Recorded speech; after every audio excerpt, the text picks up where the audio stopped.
Ed Schultz, you're in Lorain, Ohio, a classic steelmaking town, but yet the mills here are pretty much idled. As we go down the streets, the restaurants are closing, the places are boarded up. What's the story? What's happening to towns like Lorain?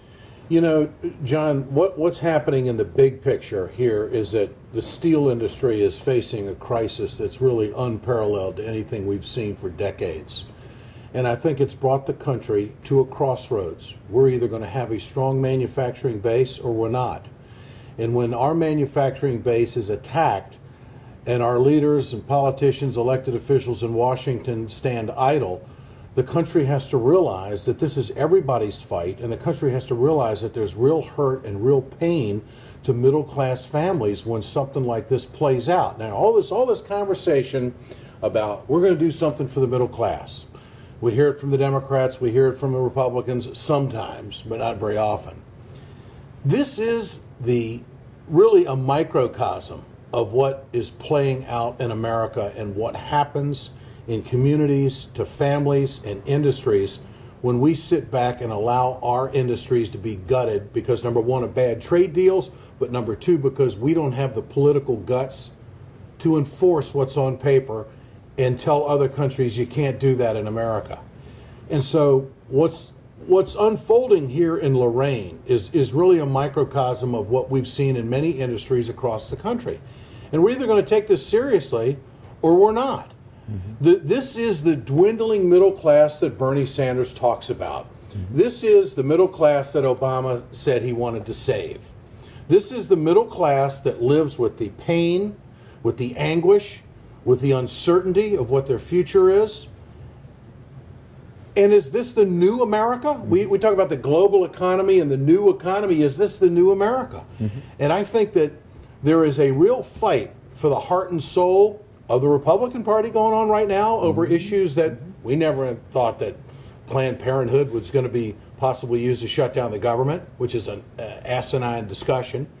But on the Democratic side, the heart and soul fight is for, do we care? Mm-hmm. Mm-hmm. Do we care about these middle-class families that we talk about to the point where we're willing to do something about it?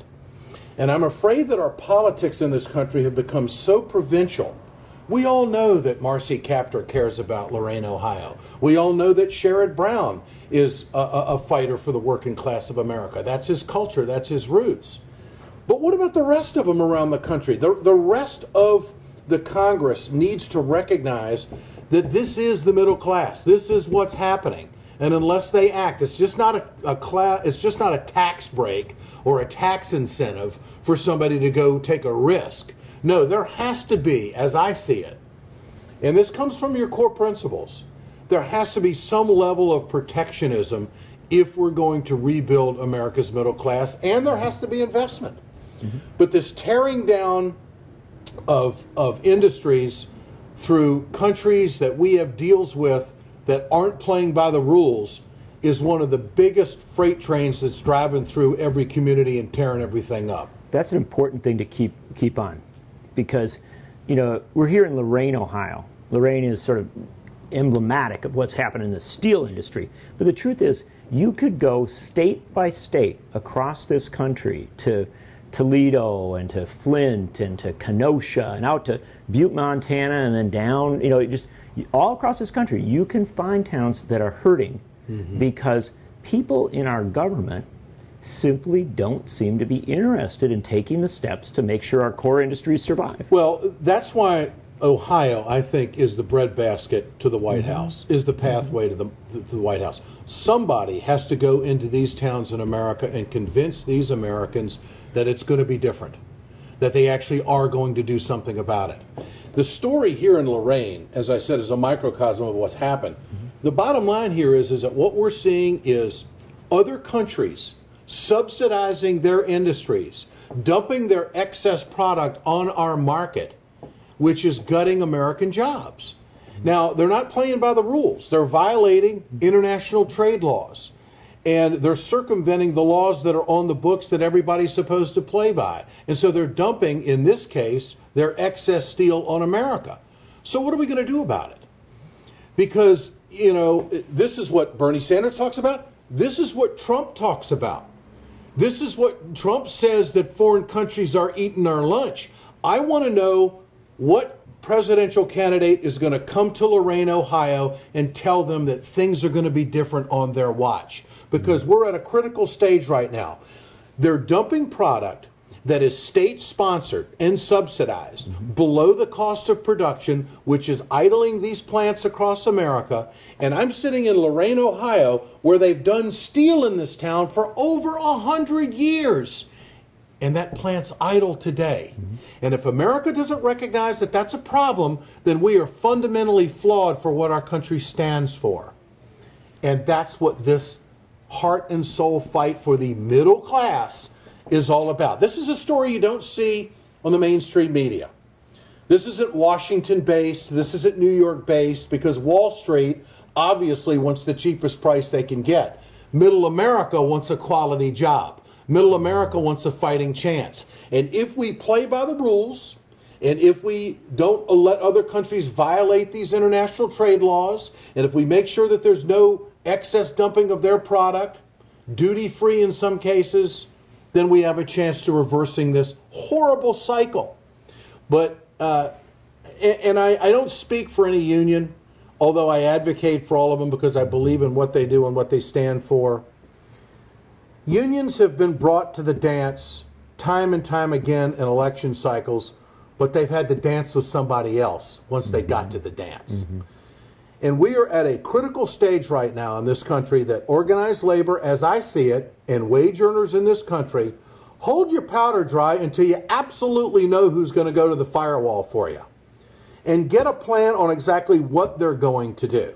Now, the head of China was here not long ago visiting with the president.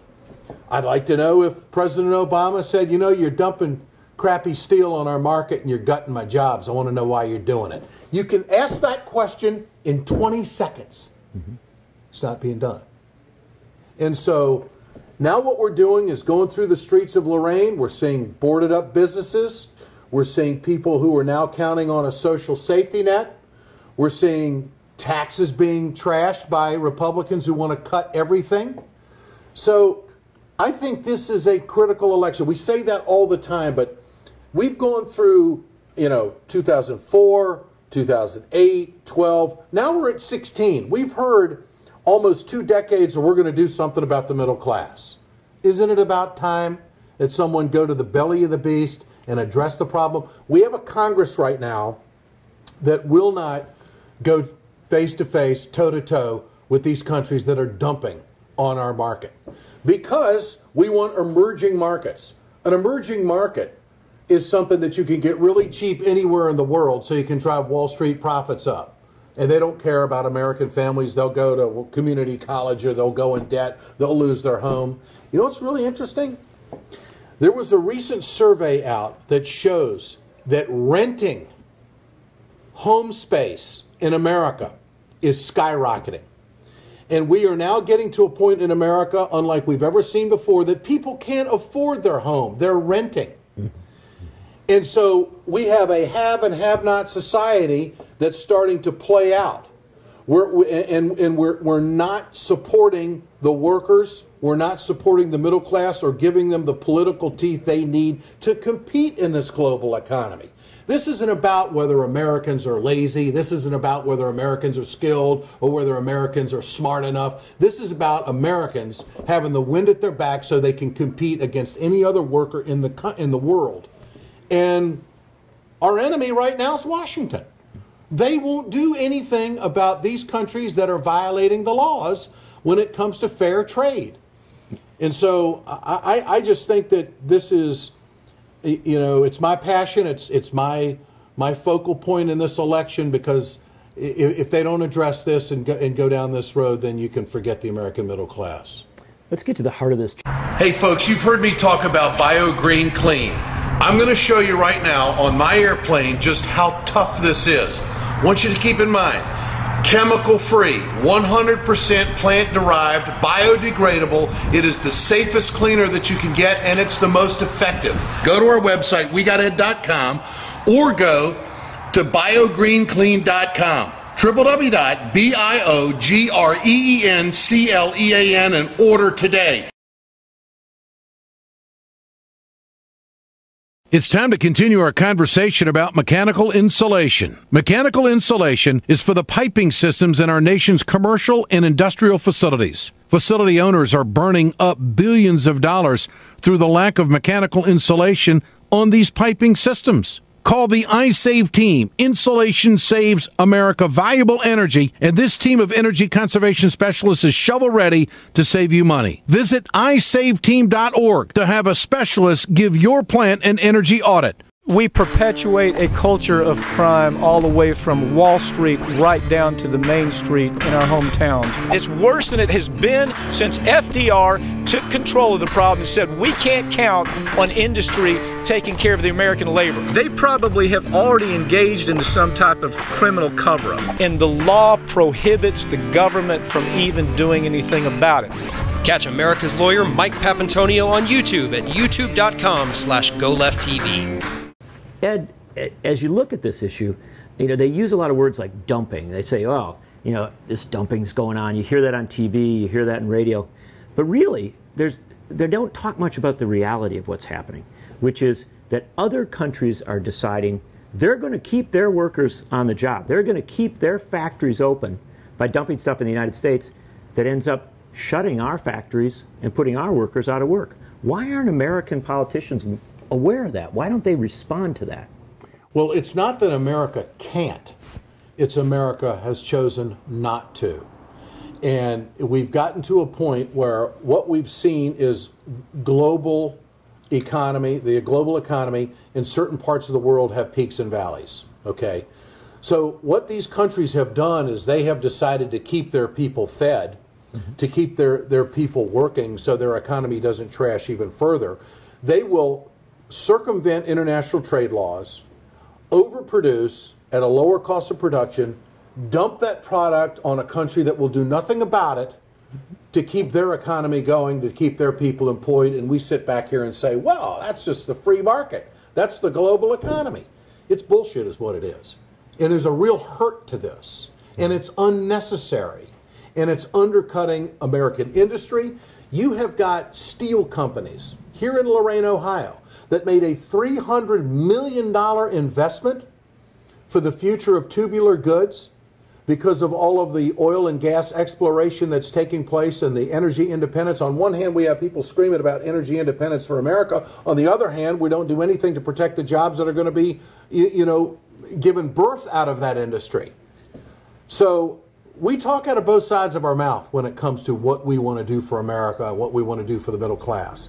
And so you have state-sponsored industries from other countries that are making up the loss, okay? Washington doesn't subsidize the steel industry. Washington doesn't subsidize, any industries that are going, we may give a tax incentive here and there, but for instance, U.S. Steel invested $300 million and now they have to idle the plant because of the dumping. And so this isn't about workers and industry at each other's throats. This is about a lousy trade deal and circumventing an international law, getting in between these two sides that are now in a dilemma on, okay, now what do we do? Do we turn to Washington? Well, they don't want to do anything. And this is the undercurrent that we are feeling across the country right now, that people have gotten it. And I think Bernie Sanders has his finger on it, and I also think in a different way Trump has got an understanding of what is happening here. And the mainstream Democrats, the mainstream Republicans, the establishment seems to be ignoring this. And that's where this level of frustration, I think, sets in. Ed, we have these presidential debates, and they go on for hours, and yet in the Republican debate so far, they don't even touch on these issues. They don't even get near them. And I fear that the Democratic debates are going to be the same way.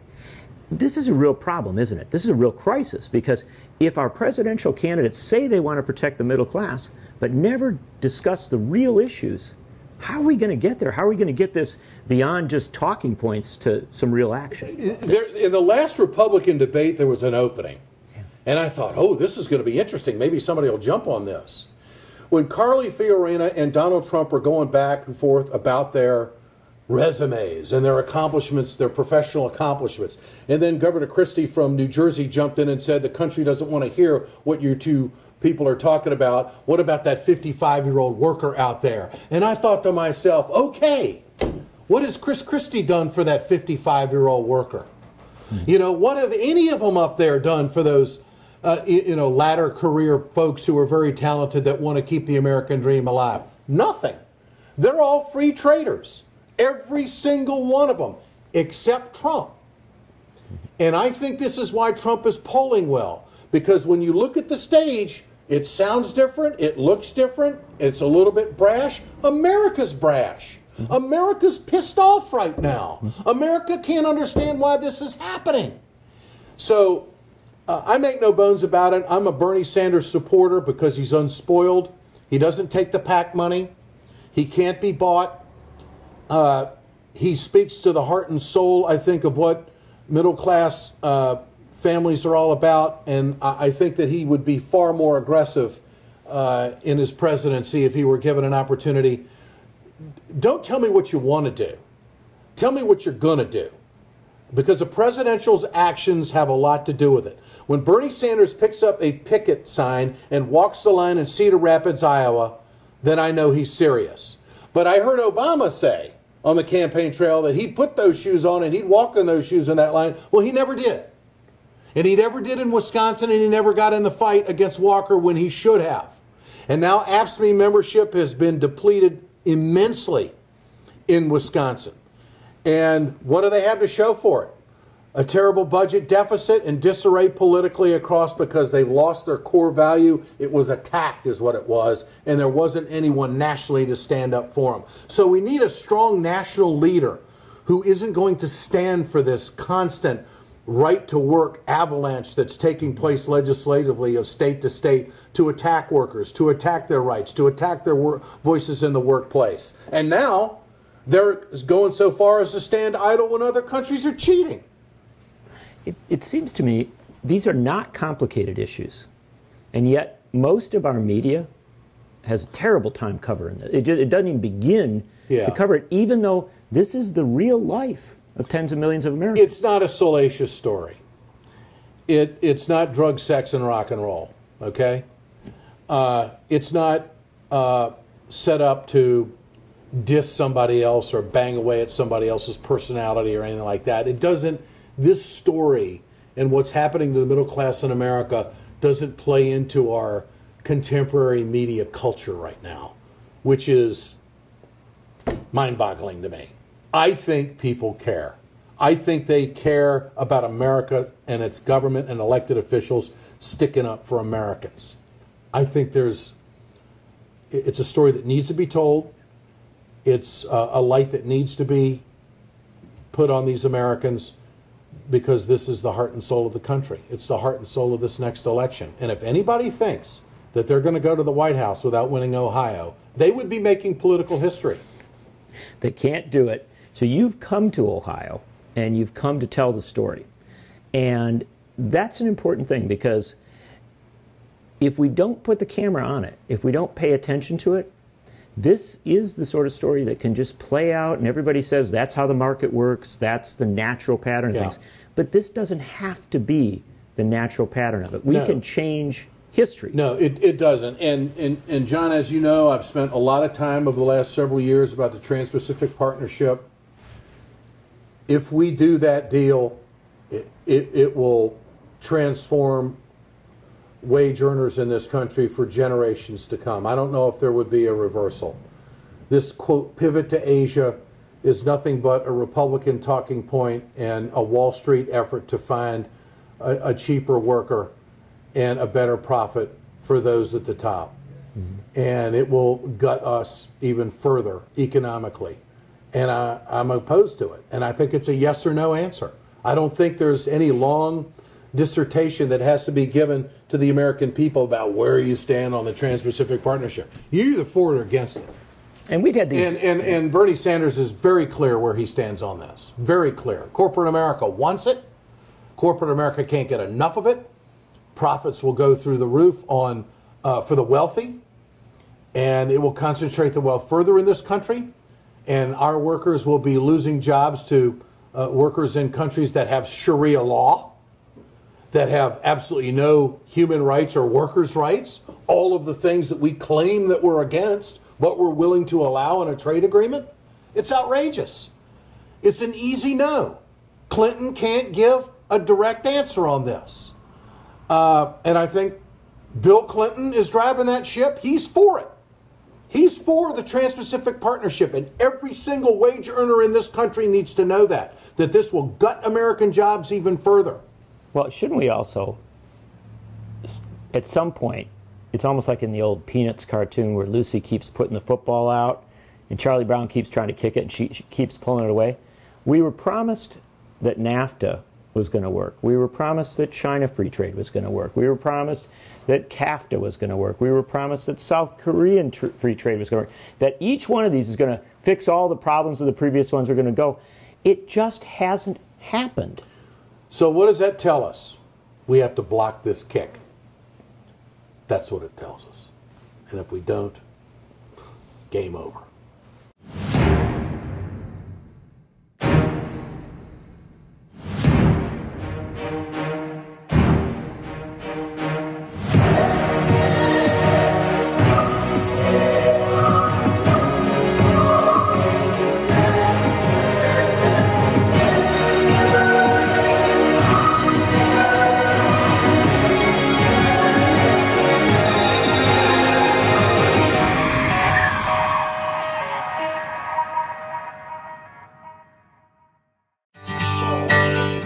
From the steel mills of Pennsylvania, to the auto factories of Michigan, to the modern makers movement, manufacturing makes our nation great. I'm Scott Paul, president of the Alliance for American Manufacturing. We bring business and labor together to advocate for policies that everyone can agree on. Together, we can strengthen manufacturing and create good-paying American jobs. Help us keep it made in America.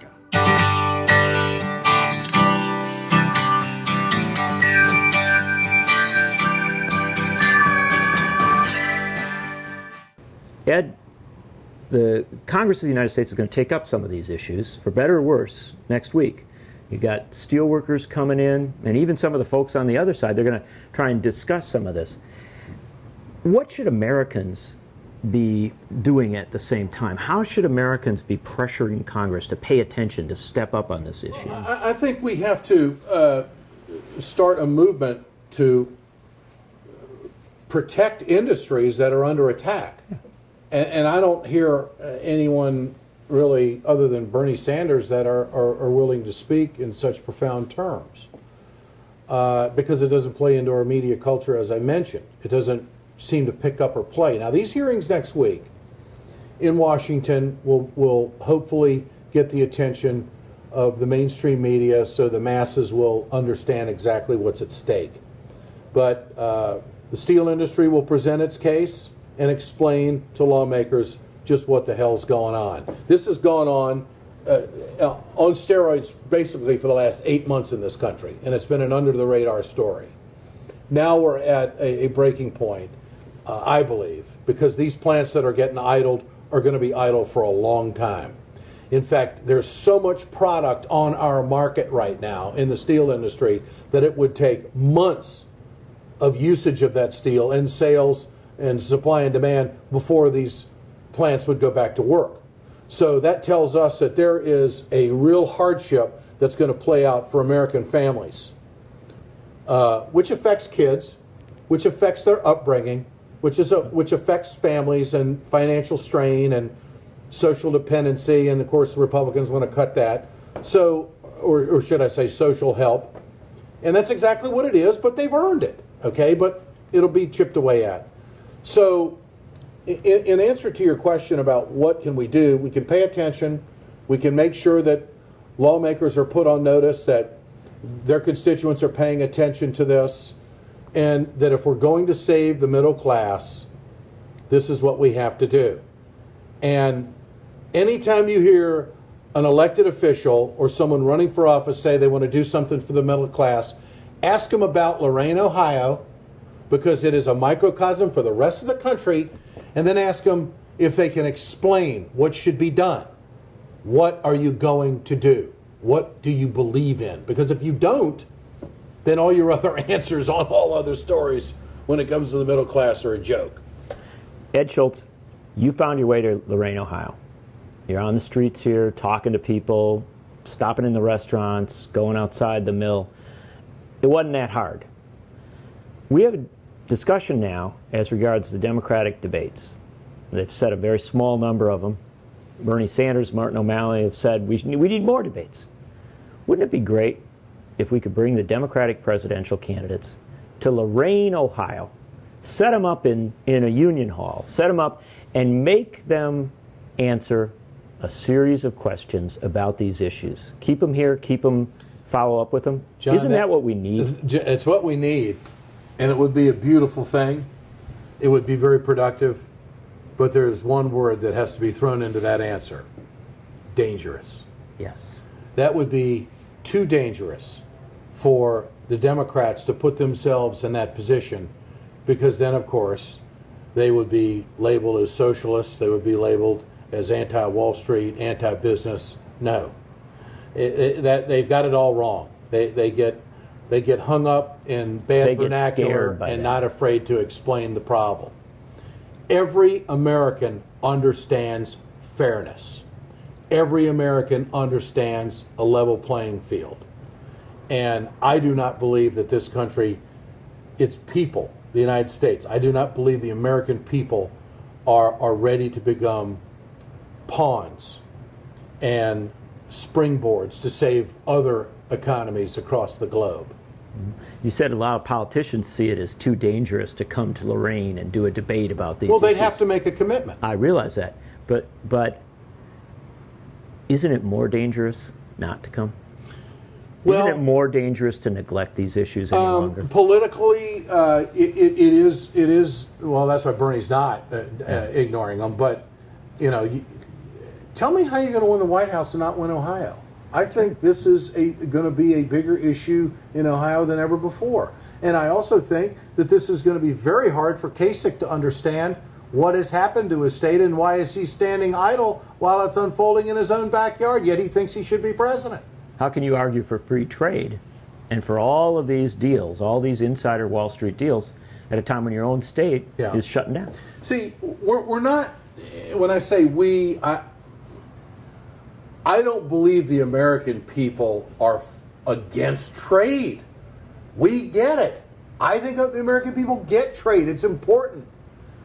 But to undercut American workers through international trade laws and cheat, they don't get that. I don't believe Americans get that. And I think they get furious when they see their politicians get bought and paid for by multinationals who are supporting their campaigns that do their bidding in Washington and forget places like Lorain, Ohio.